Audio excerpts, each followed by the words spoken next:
Okay, hi. Good evening, everyone. Okay, thank you for having us here today, and we are very honored to be able to share with you this due campaign which Casey and I worked closely on together last year. Okay, so as the video has already shown us, we know that the CSD market is a very challenging one. Okay, number one, Malaysians are very health conscious, so we drink a lot less CSDs, and that makes CSD a very seasonal kind of beverage. And because of that, it has driven the CSD category to a plateau stage.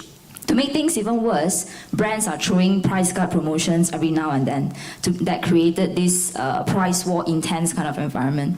But having said that, Mountain Dew still managed to hold its game, because back in 2015, where we launched the Neon campaign, it was really successful and it elevated sales to its highest.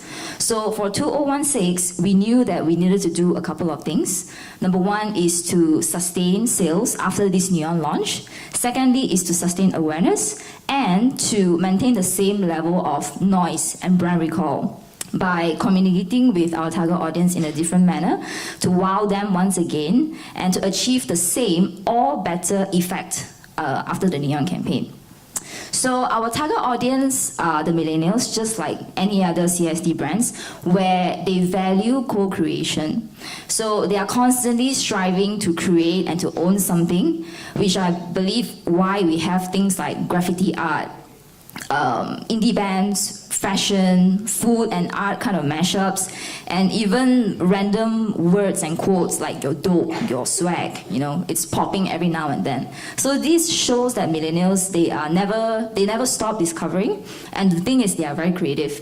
So this insight, we knew that it's important for us to leverage on, and that correlate with our brand mantra and also attitude of do the dew was the key idea behind it doesn't exist until you do it. Okay, with a very simple intention, that is to empower our target audience to be the enabler, to create, whereby we gave them the liberty to determine the campaign communication.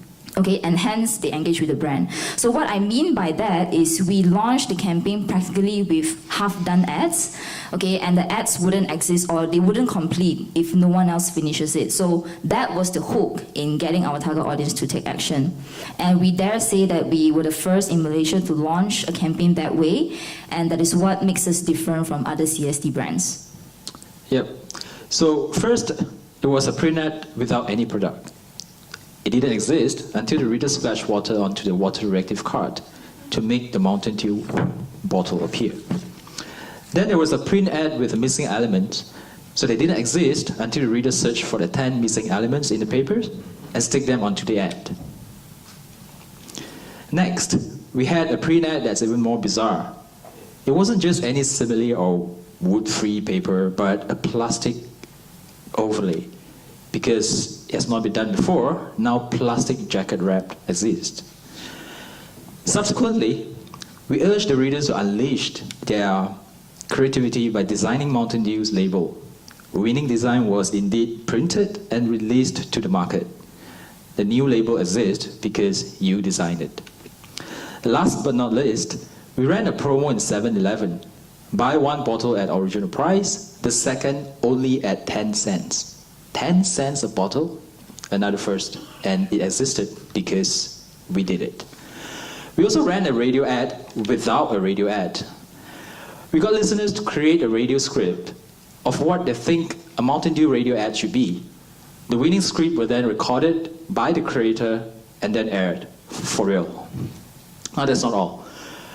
For Out of the Home, there were a few more first. We were the first to set up a blank billboard in Malaysia, which allowed the public to create what they believe Mountain Dew should be on the billboard. We engaged a local graffiti artist named Escapiva to kickstart the billboard project with graffiti art, which subsequently was joined by the rest to complete the creation. Because Escapiva and the public took action, Mountain Dew's first ever graffiti billboard existed.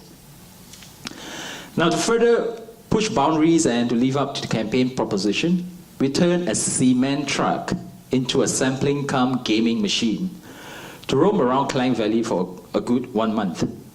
Who would have thought? Seriously.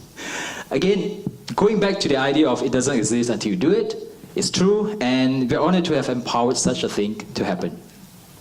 Right, so after all the effort that we have put in, it did make yield for the brand, okay, thankfully. So Mountain Dew, within the declining category, volume grew by 23%. As for our original variant, which has always been our hero SKU, so we noticed a year-on-year growth in volume by 11%.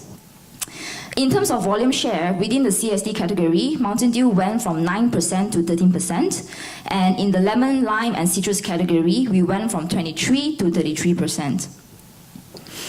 In terms of traditional trade performance, Mountain Dew grew by 8%, whereas for convenience and gas, we gained by 34%, thanks to the promotion we ran in 7-Eleven.